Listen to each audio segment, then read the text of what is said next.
Hola, soy Paolo de Italia. Hace 2 años estuve de vacaciones en Argentina, en casa de unas amigas. Yo no sabía que allí era costumbre invitar a tomar mate. Recuerdo que estábamos todos sentados tomándolo y de repente no me dieron más. Yo no sabía qué hacer hasta que mi amiga me explicó que cuando tomas mate y dices gracias a la persona que te lo pasa, significa que ya no quieres más. Así que aprendí que en Argentina es costumbre agradecer el último mate que nos sirven y no cada uno. Hola, me llamo Gianni y soy holandés. Hace unos años viví una temporada en Barcelona haciendo prácticas en una empresa. Un día, un compañero me invitó a cenar a su casa. Llegué a las 9 con un ramo de flores. Cuando abrió la puerta y me vio allí con el ramo de flores, se puso rojo como un tomate. Yo no entendía nada de nada. Solo sé que estuvo toda la noche sin hablar mucho conmigo. Más tarde me dijeron que en España no era normal regalar flores, especialmente un hombre a otro hombre. Yo soy francés y la primera vez que visité España llegué en tren desde París. Estaba sentado junto a una señora. Cuando ella iba a comer, me ofreció un bocadillo y me dijo: ¿Gustas? Yo no entendía mucho español y no conocía mucho sobre las costumbres de España, pero como tenía hambre, pues acepté. Un par de años más tarde, estaba con unos amigos españoles en un partido de fútbol. El hombre que estaba a nuestro lado, antes de empezar su bocadillo, preguntó: ¿Gustáis? Nadie aceptó el ofrecimiento. Cuando pregunté a mis amigos por qué no aceptaron, me explicaron que era un tema de pura cortesía. Entonces recordé a aquella mujer del tren y entendí que solo quería ser amable conmigo. Hola, me llamo Anne y soy de Irlanda. A mí también me pasó algo divertido en España. Hace 5 años viví en Gran Canaria en casa de mi amiga Carmen. Su madre era muy simpática, pero siempre estaba muy preocupada por mí, especialmente por la comida. Me decía que comía poco y cuando le decía que no quería más, ella insistía e insistía y siempre me ponía más comida en el plato. Así aprendí que los españoles suelen insistir siempre para que comas. Si comes mucho, están contentos porque quieren agradar con la comida. Fue increíble. Ese año engordé un montón. Hola, yo soy estadounidense. Viví en España el año pasado y una costumbre española que me llamó la atención fue cuando vi que los españoles comen con las 2 manos sobre la mesa, aunque una de ellas no la usen. Nosotros, los americanos, solo ponemos una mano sobre la mesa.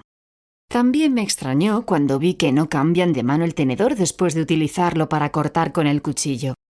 Comen con el tenedor en la mano izquierda. En fin, lo pasé fenomenal, pero las costumbres eran muy diferentes.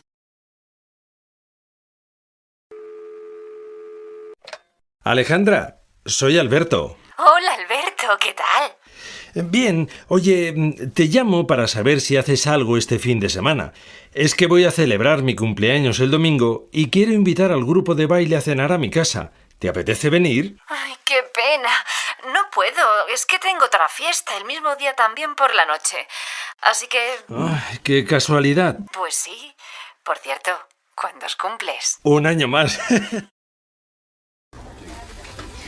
Buenos días. ¿Ha enviado ya las invitaciones para la cena de Navidad? Sí, las envié ayer a primera hora de la mañana. ¿Ha confirmado alguien ya? Sí, esta mañana he recibido 2 correos aceptando la invitación. Cuando tenga todas, llamaré al restaurante para confirmar el número de asistentes. Usted viene, ¿no? Por supuesto, muchísimas gracias por la invitación.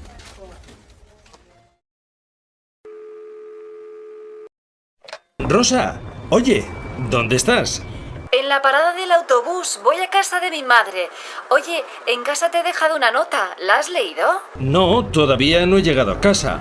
Pues decía que tengo entradas para ir al cine esta noche. ¿Vienes? Bueno, vale. Te llamo luego y confirmamos. Cuando terminé el colegio, no sabía qué quería hacer, pero gracias a una amiga conocí los programas de cursos de inglés con estancias en familias americanas. Ella estuvo un año en Estados Unidos, viviendo con una familia y estudiando en una escuela secundaria. Después, al volver a España, me contó su experiencia.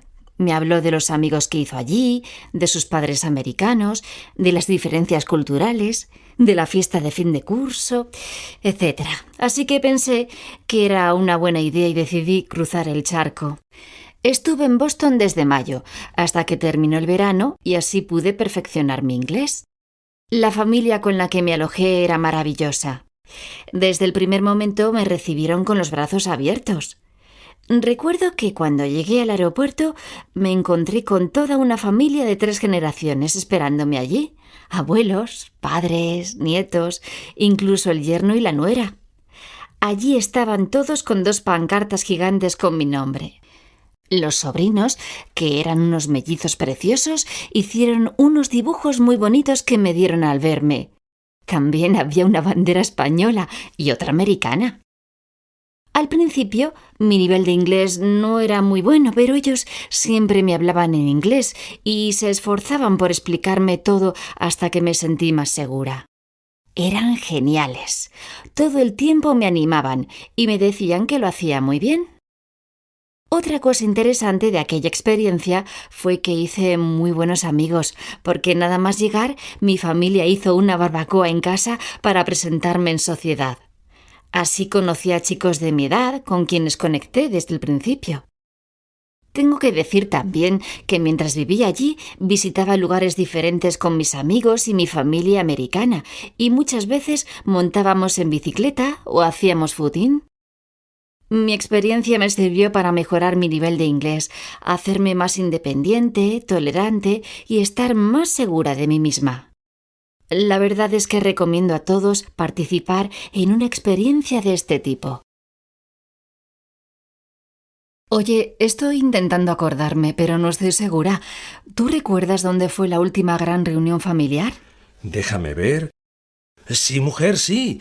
¿Recuerdas que fue el año pasado cuando invitamos a nuestras familias a pasar un fin de semana en un hotel cerca de la playa para celebrar nuestro aniversario de boda? 15 años ya. ¿Cómo pasa el tiempo? Me acuerdo que antes de alojarnos fuimos a la playa a pasear. Fue muy divertido. ¡Ay, sí, es verdad! ¿Te acuerdas de cómo era el hotel? Sí. Me acuerdo perfectamente. Era un hotel moderno, lleno de luz que tenía un jardín precioso. ¿Recuerdas que estuvimos haciendo fotos allí? Me acuerdo también que el salón donde cenamos, el primer día estaba decorado todo en blanco. No había mucha gente, así que fue una cena tranquila. Al día siguiente llegó el gran día. Ya. ¿Y te acuerdas de quiénes vinieron? Me preocupas. Sí, lo recuerdo perfectamente. Vinieron mis padres y mi hermana mayor con su marido y la peque. Recuerdo que llegaron los últimos y tuvieron algún problema en la recepción. Mi hermano, el pequeño, estaba de viaje ese fin de semana y no pudo venir. ¡Ah! También vino mi tía Sole. De tu familia solo vinieron tus padres porque tu hermano estaba en Brasil trabajando. Vaya, veo que lo recuerdas con todo detalle. Sí, fue muy bonito y al final terminamos en la discoteca. Me acuerdo que tú y yo estuvimos bailando toda la noche. ¡Qué romántico fue! Es verdad. Ahora me acuerdo de todo. Buenas tardes, señoras y señores. Estamos en la nueva edición del Salón Inmobiliario de Madrid. Vamos a preguntar a algún expositor para que nos comente cómo va la feria. Buenos días. ¿Puedo hacerle algunas preguntas para nuestro programa? Sí, claro. ¿Es la primera vez que participan en este salón? No, ya hemos estado aquí antes. Hace 5 años expusimos por primera vez y tuvimos un gran éxito. Este año hemos vuelto una vez más para mostrar las últimas tendencias en vivienda. ¿Cuál es el perfil del visitante y qué busca? Hay 2 tipos diferentes. Por un lado, familias jóvenes con 1 o 2 hijos que buscan principalmente espacio para los niños. Están interesados en chalés con jardín de estilo moderno. El otro tipo es un hombre o mujer soltera con independencia económica que busca un ático porque es más luminoso o un piso con 2 dormitorios. ¿Esta mañana ha atendido a muchos posibles compradores? Sí, Hace un rato hemos atendido a varias parejas jóvenes y hace un momento una pareja se ha interesado por pisos céntricos, soleados y luminosos. Otra familia ha pedido información sobre adosados. Hay un poco, pues de todo, pero las características preferidas son la luz y la cercanía al centro de la ciudad. Entonces, ¿han vendido ya alguna vivienda hoy? No, todavía no hemos cerrado ninguna venta. De momento solo se han acercado para informarse. ¿Ofrecen algún tipo de facilidades para acceder a una de sus viviendas? Sí, por supuesto. Hay una promoción en la que ofrecemos alquiler con opción a compra, es decir, si tienen dificultad para obtener préstamos e ir pagando la hipoteca poco a poco, pueden alquilar y comprar después. Además, en el precio del alquiler está incluido el recibo de la luz, del agua y de la comunidad, pero no está incluido el del gas. Parece que hay buenas promociones. ¿Qué diferencias ha encontrado en esta feria respecto a las anteriores? Ahora damos más facilidades porque el año pasado no vendimos mucho. Incluso entregamos las viviendas nuevas con la cocina amueblada. Uy, pues voy a ver si encuentro algo. Muchas gracias por su tiempo y suerte en la feria. Buenos días, señor Stuart. Le agradecemos su presencia en nuestro programa para hablarnos de un tema tan importante como es el despilfarro alimenticio. Díganos, ¿cree que los supermercados deben donar sus productos antes de caducar? Definitivamente sí. Con frecuencia los establecimientos de alimentación suelen tener excedentes o productos que se van a estropear en poco tiempo.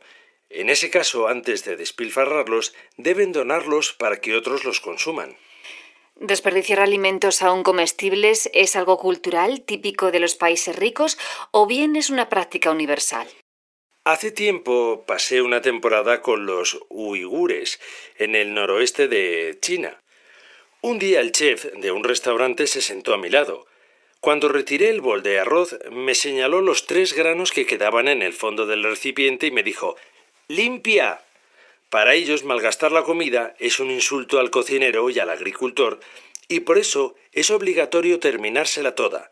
Me enseñó que no podemos permitir el desperdicio de comida porque al final se puede convertir en algo socialmente aceptable. ¿Qué debemos hacer para evitar tanto desperdicio de alimentos en casa? Es simple.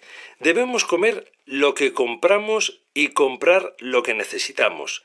Todo empieza antes de ir a la compra. Es necesario que preparemos una lista para comprar lo que necesitamos. ¿Por qué los países ricos no invierten más en la agricultura de los países pobres? Estoy ahora en la India investigando este asunto. Veo a mi alrededor montañas de frutas y de verduras que se pudren por falta de infraestructuras agrícolas. Estoy orgulloso de que los países donantes y las ONGs inviertan cantidades de dinero relativamente pequeñas para crear infraestructuras y así asegurarse de que la comida llegue a los consumidores en buen estado y no se pudra. Al menos enviamos los excedentes a otros países. Esa puede ser una solución, ¿no? No, eso es absurdo. Lo ideal es no producir más de lo necesario y no despilfarrar. No hace falta que invirtamos en algo que no se va a consumir. ¿Puede darnos alguna solución? Es difícil, pero creo que es necesaria una ley que obligue a las grandes compañías alimentarias a hacer pública cuánta comida desperdician. Así, competirían entre ellas para dar una imagen ante el consumidor de compañía que desperdicia poco o casi nada. Hábitos de lectura en España. La Federación de Gremios de Editores de España ha realizado recientemente un estudio sobre los hábitos de lectura de los españoles, en el que destaca, en primer lugar, que el 21,5% afirma leer por motivos de trabajo o estudios, mientras que el 57% de la población mayor de 14 años lee en su tiempo libre. El entretenimiento sigue siendo el principal motivo de lectura de libros, 85,2%. El 9,1% de los encuestados lee para mejorar su nivel cultural y un 5,5% por estudio. El perfil del lector sigue siendo femenino, mujer de ciudad y con estudios, pero hay que matizar este dato. Efectivamente, hay más lectoras de libros. 63% ellas y 54% ellos. Y revistas, 58% frente a un 45%, pero por otra parte hay más lectores de periódicos, 85% ellos y 74% ellas. Y cómics, 18% frente al 9% que lectoras. En cuanto a la edad, los que más leen son los jóvenes entre 14 y 24 años. Sin embargo, la tasa de lectura va disminuyendo lentamente conforme va aumentando la edad debido a la falta de tiempo. En cuanto al formato, el número de lectores en soporte digital ya supera la mitad de la población española, 52,7%. Se entiende como lector en soporte digital a aquel que lee, al menos con una frecuencia trimestral, en un ordenador, un teléfono móvil, una agenda electrónica o un libro electrónico. Los españoles siguen empleando el soporte digital, sobre todo para la lectura de periódicos, 34,9%, y para la consulta de páginas web, blogs, foros, 42,4%. Por último, es importante comentar que en España un 46,9% de los lectores lee en 2 o más lenguas. Si sumamos la lectura habitual más la ocasional, la mayoría de los lectores lo hace en castellano, el 22,4% en inglés, el 18% lee ocasionalmente en catalán o valenciano, un 6,2% en francés, un 4% en gallego y un 1,8% en euskera. Las terapias alternativas. La medicina complementaria y alternativa es el conjunto de prácticas de curación que no se considera parte de la medicina convencional, ya que para demostrar su validez no utiliza criterios científicos. Entre estas prácticas están, entre otras, la acupuntura, el masaje o la homeopatía. Todo este tipo de terapias se emplean de diferentes formas. Cuando se usan solas, se las suelen llamar alternativas. Por el contrario, cuando se usan junto con la medicina convencional, se las denomina complementarias. Un ejemplo de este tipo es el uso de la aromaterapia para ayudar a mitigar la falta de comodidad del paciente después de la cirugía. Actualmente la medicina alternativa se está imponiendo como una forma complementaria de curar sin dejar secuelas, pero debido a la carencia de regulación para estas terapias, podemos acabar en manos de aficionados. Por eso, no tenga miedo de pedir una acreditación a estas personas. Alrededor del 40% de la población de los países desarrollados utiliza algún tipo de terapias complementarias y alternativas. En esta cifra se incluyen prácticas de relajación como el yoga, la meditación y las dietas milagro no prescritas por los endocrinólogos. Los detractores de estas terapias dicen que ninguna de ellas está comprobada mediante estudios controlados y contrastados, que no son eficaces y que no suponen alternativa alguna a la medicina convencional. Sus defensores aseguran que la falta de pruebas no implica falta de eficacia, y sí demuestra la falta de investigación adecuada. En España, la mitad de la población ha utilizado alguna de estas terapias, y la cuarta parte lo hace habitualmente. Se calcula que son más de 15.000 los terapeutas que viven de la curación en España, y les advierto que en esta cifra tan alta hay aficionados que se proclaman acreditados después de haber realizado cursos de fin de semana. Lo peor no es el dinero que sacan a los enfermos, sino el peligro de dificultar el diagnóstico de enfermedades que causen daños irreversibles por no haber sido detectadas a tiempo. Les recuerdo que a la hora de elegir un terapeuta tienen que hacerlo por su prestigio y sus años de experiencia. En caso de duda, acudan a ellos con un diagnóstico realizado por la medicina oficial antes de recibir sus remedios naturales. Buenos días. Hoy se celebra el Día del Turismo y queremos saber cuáles son los sueños o deseos de algunas personas a la hora de viajar. A ver, por ejemplo, usted, caballero, ¿tiene un momento para unas preguntitas? Sí, claro. Muy bien. Pues la primera pregunta es: ¿qué viaje o viajes le apetecería hacer y con quién? A mí me gustaría hacer un safari con mi señora. Me encantan los animales y desde pequeño siempre he soñado con un viaje de este tipo. ¿Y usted, señora, con qué viaje sueña? Pues yo soy más práctica. Mi sueño es que no me extravíen las maletas cuando viajo. Siempre me pasa y estoy harta de poner reclamaciones. Pero si tengo que elegir un tipo de viaje, me encantaría dar la vuelta al mundo, porque quiero conocer culturas diferentes. Y como me encanta comer, tengo ganas de probar todo tipo de comidas. Eso está muy bien. ¿Y usted? A mí me gustaría hacer un viaje organizado por Europa, con mis amigas. Y además tengo muchísimas ganas de viajar en primera clase. Espero que algún día mis amigas y yo hagamos realidad nuestro sueño. La próxima semana hay puente. ¿Qué piensan hacer? Yo ya tengo billete para Italia. Espero que el vuelo no se retrase ni se cancele, porque he oído que hay problemas. Yo me voy a Francia. Tengo ganas de facturar el equipaje, subirme al avión y llegar a París. Espero encontrar vuelos baratos para las Islas Canarias.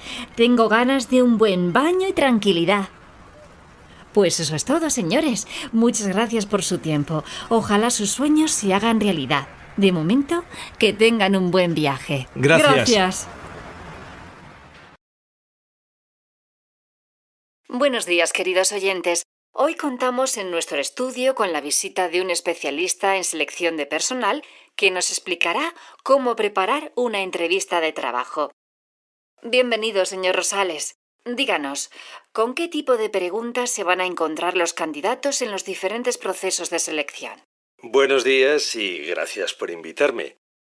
Las preguntas que formulamos hacen referencia a cuestiones como la personalidad del candidato, si prefiere tener compañeros o compañeras, si le gusta trabajar solo o en equipo, etc.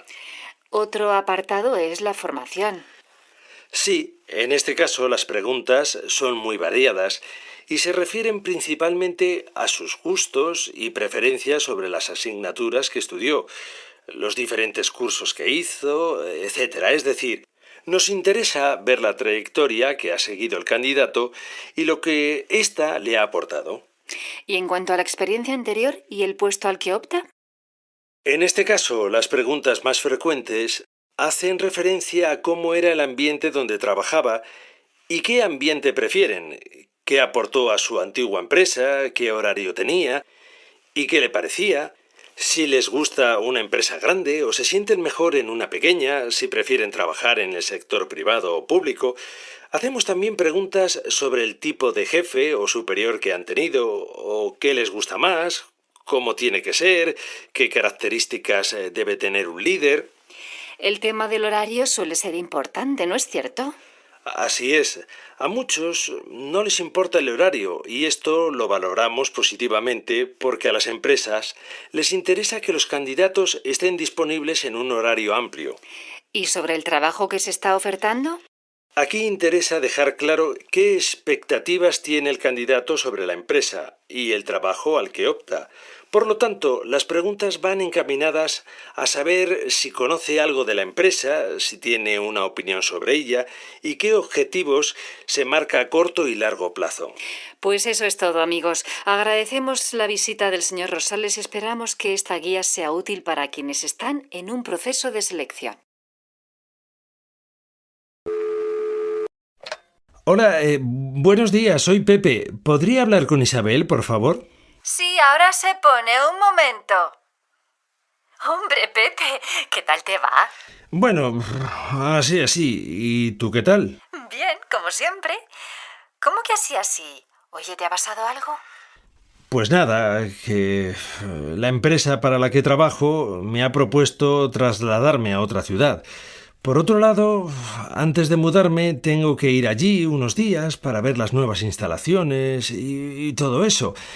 El asunto es que voy a tener que estar viajando todo el tiempo. No me digas, qué bien.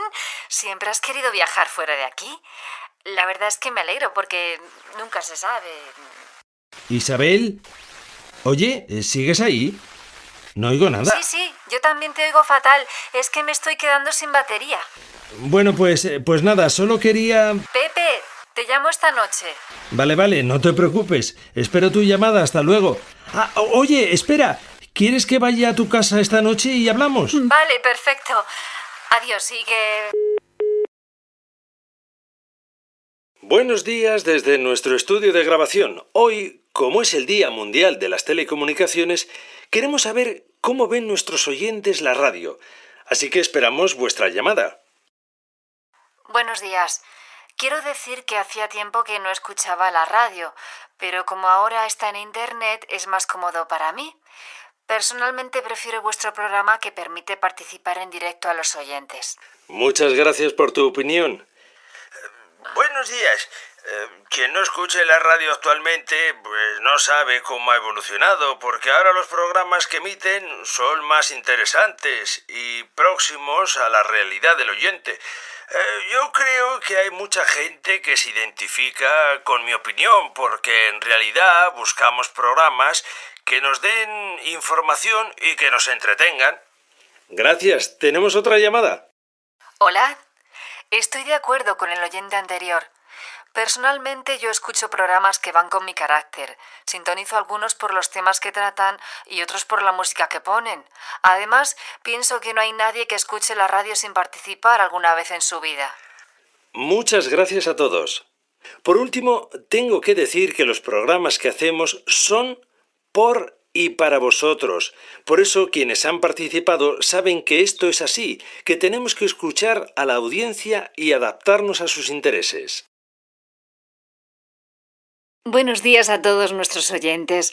Hoy celebramos el Día del Medio Ambiente y tenemos a 2 jóvenes solidarios que van a dedicar sus vacaciones a un voluntariado ambiental. Contadnos, ¿en qué tipo de voluntariado vais a participar? Bueno, yo todavía no lo sé seguro, pero me interesaría alguno de reforestación de bosques en el centro de España. ¿Y ya sabes qué actividades se realizan en este tipo de programas? Sí, bueno, probablemente empezaremos con tareas de limpieza del bosque, es lo habitual. Y si hay tiempo, a lo mejor plantamos nuevos árboles, porque no solo favorecen el suelo y el clima, sino que aportan alimentos a la fauna salvaje. Si estamos cerca de algún río, puede que hagamos labores de limpieza de las orillas, y algo que es muy habitual es el tema de la revisión del agua, así que quizá haremos algún análisis o algo semejante. Sin duda el equilibrio perfecto para la conservación de la biodiversidad. Gracias. Ahora vamos con Cristina. ¿En qué programa vas a participar tú? A mí me gustan 2, pero a lo mejor elijo el de la identificación de las aves de la zona del norte de España. Me ha gustado mucho la propuesta de su página web. He visto que hay muchas actividades. En este tipo de programas es probable que primero hagamos un estudio detallado para obtener toda la información posible de las aves que residen en la zona y quizá tengamos que elaborar un catálogo fotográfico y puede que se publique la información. También es posible que elaboremos alguna estadística de las diferentes aves que viven en la zona. ¡Genial! Vuestro trabajo se difundirá a nivel nacional. Quizás se difunda, pero todavía no está decidido. Tu propuesta es realmente interesante. Tal vez el próximo año participe en uno similar porque me encantan las aves. Si participas, seguro que te va a gustar.